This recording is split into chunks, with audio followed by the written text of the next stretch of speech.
जिन लोगों ने हमारे रसूल और रसूल के ख़ानदान पे बेइज्जती की है, इनको इस बात का अच्छी तरह अंदाज़ा भी है कि मुसलमान इसको बर्दाश्त नहीं करता है कि फिर मासूम बच्चे जेलों में जाएं और जब वो इख्तिलाफ करें तो उनको गुंडा करार दिया जाए। नहायत झूठ है कि ये मुल्क सेकुलर है। ये झूठ है इस मुल्क में इंसाफ मिलता है। ये झूठ है इस मुल्क में सब बराबर है। लेकिन अगर मैं कुछ दीन को समझाऊं तो ये लोग दोज़ख के कुंदे हैं जो जलेंगे। ये जमात उलमा जो है, ये आरएसएस की भाई जमात है। अब आप इन लोगों की अगर बातें आप इस पर तवज्जो देंगे तो दीवार से सर मांगना है। कह सकें कि तुमने मेरे रसूल को, मेरे रसूल के ख़ानदान को बुरा भला कहा है, मेरे दिल के पड़ख से उड़वा दिए और इस मुल्क की अदलिया खामोश है, इस मुल्क की पुलिस देख रही है। देखिए, ये कोई इंडिविजुअली या इनफरादी हैसियत से नहीं कर रहा है, इसमें सब लोग इन्वॉल्व हैं। इसमें हिंदुस्तान की पुलिस, हिंदुस्तान की हुकूमत और हिंदुस्तान की अदलिया, ये तीनों शामिल हैं। और इनका प्लान ये है कि जिन लोगों ने हमारे रसूल और रसूल के ख़ानदान पे बेइज्जती की है, इनको इस बात का अच्छी तरह अंदाज़ा भी है कि मुसलमान इसको बर्दाश्त नहीं करता है। अब क्योंकि अरब वर्ल्ड में और दुनिया के दूसरे मुल्कों में ये बात वाज़ेह हो गई कि इस मुल्क का मुसलमान दुनिया का सबसे बदनसीब मुसलमान है और सबसे ज़्यादा ख़तरनाक अगर कोई मुल्क दुनिया में मुसलमानों के लिए है तो हिंदुस्तान बन चुका है। ये मैं बार बार कहता हूँ और ये सिर्फ इसलिए हो रहा है कि हुकूमत इसकी शय है और हुकूमत जब तक गिरफ़्तार नहीं करेगी जब तक कि ये पूरा सिनारियो चेंज ना हो जाए। यानी अगर उन लोगों को जिन्होंने ओपनली ये बुरा भला कहा था, उनको अगर गिरफ़्तार कर लेते, इसी मुल्क में, इसी मुल्क के कानून में एक वो फारूकी एक मस्खरा था, उसको कह दिया कि ये फ़लाँ जगह प्रोग्राम करने जा रहा है जहाँ मेरे भगवान की बेइज्जती करेगा। महीनों महीनों जेल में रहा वो। उस मुल्क में टेलीविज़न, नेशनल टेलीविज़न में खुलेआम गालियाँ दी गईं और कोई कानून नहीं है। ऐसी हुकूमत जहाँ ऐसी अदलिया हो और जहाँ ऐसे जालिम पुलिस वाले हों, वहाँ आप समझते हैं क्या मकसद है इसका? मकसद यह है कि फिर मासूम बच्चे जेलों में जाएं और जब वो इख्तिलाफ करें तो उनको गुंडा करार दिया जाए और ये साबित किया जाए जब डिबेट हो तो अब उन गुफ्तगू पर इस पर कोई गुफ्तगू नहीं होगी कि मेरे रसूल के साथ जो बेइज्जती की गई और जो बदकलामी हुई उसको लोग छोड़ दें और मुसलमानों को आतंकवादी, गुंडा, बदमाश, दंगाई कहलाए। ये सब इसलिए हो रहा है। नहीं तो परसों जामा मस्जिद पे जो एहतिजाज हुआ, क्या हमको ये एहतिजाज का हक़ नहीं है कि हम कह सकें कि तुमने मेरे रसूल को, मेरे रसूल के ख़ानदान को बुरा भला कहा है, मेरे दिल के पड़ख से उड़वा दिए और इस मुल्क की अदलिया खामोश है, इस मुल्क की पुलिस देख रही है। आज ये पता लगा कि उन लोगों को भी जेल में डाला गया जहाँ 144 भी नहीं थी। ये किस तरह का मुल्क है? ये कैसे लोग हैं? मैं तो आज मुसलमानों से कहना चाहता हूँ, फैसला करो, सदर के पास चलो। हालांकि हमें मालूम है, लेकिन क्यों कानूनी तौर पर वो हिंदुस्तान के सबसे पहला सिटीज़न है। चलिए वहाँ पर सदर के सामने और कहिए कि आपने ओथ ली थी, चीफ जस्टिस ने ओथ ली थी, प्राइम मिनिस्टर ने ओथ ली थी कॉन्स्टिट्यूशन की, पड़ख से उड़ा दिए कॉन्स्टिट्यूशन के। ये मुल्क अब सिविल वार की तरफ बढ़ने जा रहा है। सितम यह है कि मुल्ज़िम हम ही होंगे, जालिम भी हम ही कहलाएंगे और जो जालिम हैं उनको कुछ कहा नहीं जाएगा। मैं नहीं समझ सकता इस मुल्क का कोई अब मुस्तक़बिल बाकी रह गया है। इस मुल्क की जब कभी बर्बादी की दास्तान लिखी जाएगी तो इस मुल्क के अदलिया को बराबर का इल्ज़ाम दिया जाएगा। इस मुल्क की अदलिया ने जो हरकतें करी हैं कि फारूकी जेल जाता है कि ये तसव्वुर करके कि ये गाली देगा और शरेआम गाली दी जा रही है और उसके ऊपर केस नहीं हो रहा है। ये मसखरों का मुल्क बन गया है। वीडियो देख रहा हूँ कि पुलिस किस तरह से बंद करके लोगों को मार रही है, उसके वीडियो देखे।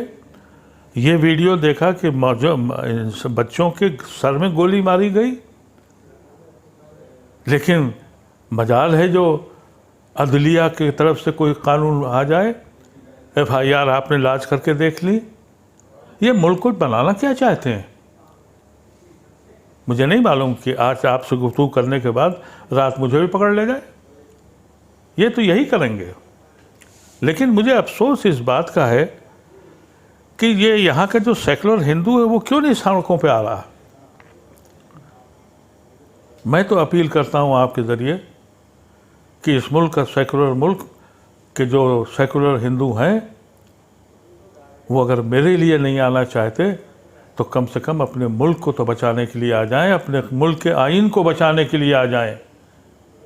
ये मुल्क का आइन रोज़ उसके एक एक पन्ने को, रोज़ एक एक लाइन को ये तोड़ रहे हैं, और ये तो इन्होंने कमाल ही कर दिया है।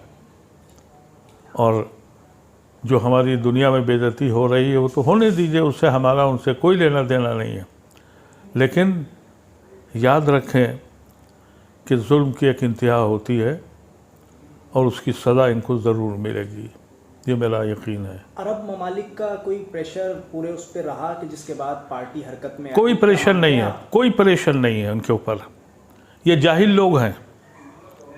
अगर प्रेशर होता तो हुकूमत सज़ा देती ना। स्पोक्स पर्सन के मतलब क्या होते हैं? स्पोक्स पर्सन अपनी पार्टी का यानी हाकिम वक्त का स्पोक्स पर्सन होता है। स्पोक्स पर्सन को बताया जाता है कि आपको ये बोलना है, और कोई छुपाने की बात नहीं है। 2014 और 2019 के का जो मैनिफेस्टो है बीजेपी का, उसमें वाज़े तौर पे लिखा हुआ है, वही तो हो रहा है ना। उसमें लिखा था 370 ख़त्म करेंगे, उसमें लिखा था कि हम मुसलमानों को ये हशर करेंगे, उसमें सारी चीज़ें लिखी थी, वही तो बोल रहे हैं वो। कैसे हुकूमत उनके ख़िलाफ़ फैसला कर लेगी? भाई जो मोदी बोलते हैं उसी का तो अमल होता है ना ये, इसलिए वो फैसला नहीं करेंगे। और उनको इसकी परवाह नहीं है कि वो इस्लामिक वर्ल्ड से अलग हो जाएं, दुनिया से अलग हो जाएं। इस खुशफहमी में है कि हमारा मार्केट बहुत बड़ा है, हमें छोड़ के जाएगा कौन। नुपुर शर्मा के समर्थन में भी बहुत सारे हिंदू संगठन हिसाब उतरे हैं और वो लगातार नुपुर शर्मा के समर्थन में नारेबाजी कर रहे हैं। और अब देखा तो ये भी जा रहा है कि बीजेपी में ही कहीं ना कहीं ऐसा लग रहा है कि अब गृह युद्ध खुद पार्टी में शुरू हो गया। देखिए, बीजेपी के अंदर एक तबका है ये जिसके न दिमाग है न जिसके अक्ल है। ये जाहिल लोग हैं, एहसास कमतरी में डूबे लोग हैं। लेकिन बीजेपी में पढ़े लिखे लोग भी हैं, जाहिर है वो फिक्रमंद है कि इस मुल्क का हुआ क्या है। ये बात तो वाज़ेह है कि ये मुल्क अब गांधी का मुल्क नहीं है। ये बिल्कुल वाज़ेह है। कोई आदमी अगर कहता है कि ये हम बहुत ही लिबरल मुल्क है और सबके साथ है और सेकुलर है, बिल्कुल झूठ बोलता है वो। नहायत झूठ है कि ये मुल्क सेकुलर है। ये झूठ है इस मुल्क में इंसाफ मिलता है। ये झूठ है इस मुल्क में सब बराबर है। ये बिल्कुल वाज़ेह बात है। ये हम भी जानते हैं और सेकुलर हिंदू भी जानता है। और सेकुलर हिंदू कैसे कितना लड़ेगा, क्योंकि मीडिया इनका है, अदालतें इनकी है, पुलिस इनकी है, तो क्या लड़ सकता है। तो मुसलमानों का होगा क्या, करें क्या? देखिए, इतना बुरा वक्त हिंदुस्तान ने कभी नहीं देखा मुसलमानों ने। कुछ लोग हैं जो कहते हैं कि अभी भी बड़ा अच्छा है मुल्क है हिंदुस्तान, तो उनको आप कहने दीजिए, लेकिन ऐसा वक्त कभी नहीं पड़ा। लेकिन जालिम हमेशा कामयाब नहीं होता है। एक वक्त आएगा कि यही सेकुलर हिंदू सड़कों पे इनको जूते मारेंगे। एक इंतहा होती है ना। और जहाँ तक जब आप किसी को प्रेशराइज करते हैं, आपको पता है कश्मीर में क्या था। कश्मीरी ऐसे भोले लोग थे जहाँ मर्डर नाम की कोई चीज़ें नहीं होती थी। कोई चाकू निकाले तो बस्ती भाग जाती थी। वहाँ हर घर में खून देख लिया उन्होंने।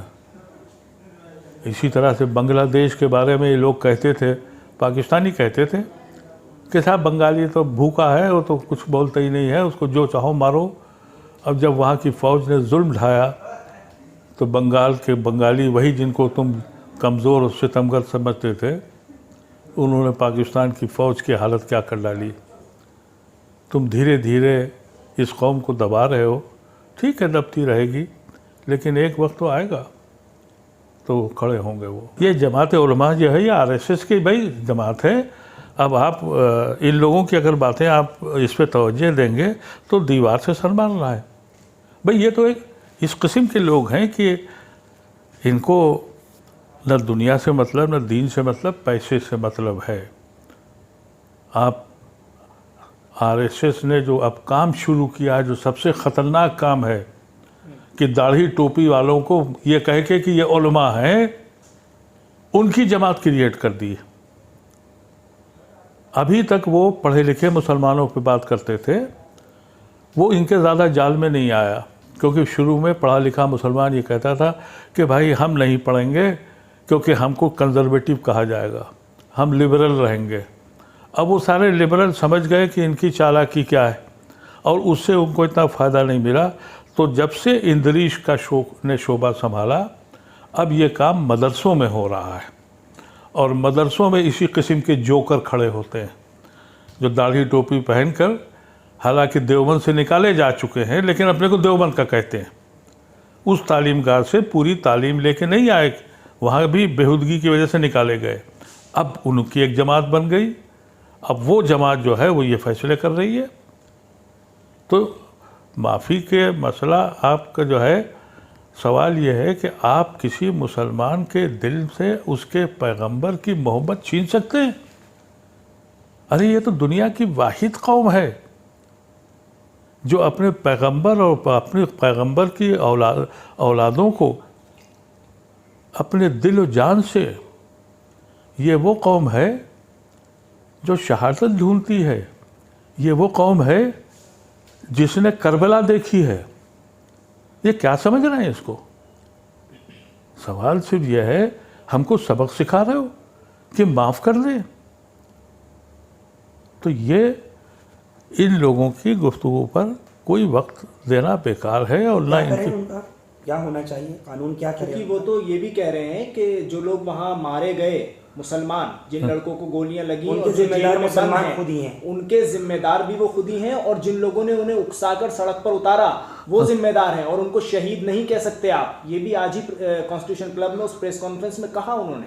देखिए, ऐसा है कि मैं तो इस किस्म के लोगों के बातों का जवाब ही नहीं देना चाहता हूँ।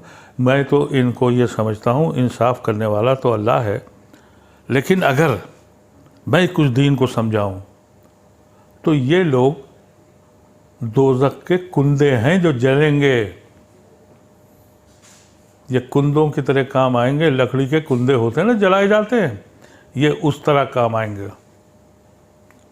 तो मैं इन लोगों के गुफ्तगू, इन लोगों के बारे में मैं समझता हूँ कि अपने वक्त को ना ख़राब करें, अपने दीन को समझें, अल्लाह से दुआ करें, कानून अपने हाथ में मत लें, लेकिन खौफ और डर के से अपने को अलग करें। और मैं अपने सेकुलर हिंदू भाइयों से कहना चाहता हूँ कि आओ सड़कों पे मेरे साथ खड़े हो और इस कॉन्स्टिट्यूशन को, इस मुल्क को बचाओ। बहुत बहुत शुक्रिया। अरब ममालिक का कोई प्रेशर पूरे उस पर रहा कि जिसके बाद पार्टी हरकत में कोई प्रेशर नहीं है, कोई प्रेशर नहीं है उनके ऊपर। ये जाहिल लोग हैं। अगर प्रेशर होता तो हुकूमत सदा देती ना। स्पोक्स पर्सन के मतलब क्या होते हैं? स्पोक पर्सन अपनी पार्टी का, यानी हाकिम वक्त का स्पोक पर्सन होता है। स्पोक्स पर्सन को बताया जाता है कि आपको ये बोलना है, और कोई छुपाने की बात नहीं है। 2014 और 2019 के जो मैनिफेस्टो है बीजेपी का, उसमें वाज़े तौर पे लिखा हुआ है, वही तो हो रहा है ना। उसमें लिखा था 370 ख़त्म करेंगे, उसमें लिखा था कि हम मुसलमानों को ये हशर करेंगे, उसमें सारी चीज़ें लिखी थी, वही तो बोल रहे हैं। वो कैसे हुकूमत उनके ख़िलाफ़ फैसला कर लेगी? भाई जो मोदी बोलते हैं उसी का तो अमल होता है ना ये, इसलिए वो फैसला नहीं करेंगे। और उनको इसकी परवाह नहीं है कि वो इस्लामिक वर्ल्ड से अलग हो जाएं, दुनिया से अलग हो जाएं। इस खुशफहमी में है कि हमारा मार्केट बहुत बड़ा है, हमें छोड़ के जाएगा कौन। नुपुर शर्मा के समर्थन में भी बहुत सारे हिंदू संगठन अभी साफ उतरे हैं और वो लगातार नुपुर शर्मा के समर्थन में नारेबाजी कर रहे हैं। और अब देखा तो ये भी जा रहा है कि बीजेपी में ही कहीं ना कहीं ऐसा लग रहा है कि अब गृह युद्ध खुद पार्टी में शुरू हो गया। देखिए, बीजेपी के अंदर एक तबका है ये जिसके न दिमाग है न जिसके अक्ल है, ये जाहिल लोग हैं, एहसास से कमतरी में डूबे लोग हैं। लेकिन बीजेपी में पढ़े लिखे लोग भी हैं, जाहिर है वो फिक्रमंद है कि इस मुल्क का हुआ क्या है। ये बात तो वाजह है कि ये मुल्क अब गांधी का मुल्क नहीं है। ये बिल्कुल वाजह है। कोई आदमी अगर कहता है कि ये हम बहुत ही लिबरल मुल्क है और सबके साथ है और सेकुलर है, बिल्कुल झूठ बोलता है वो।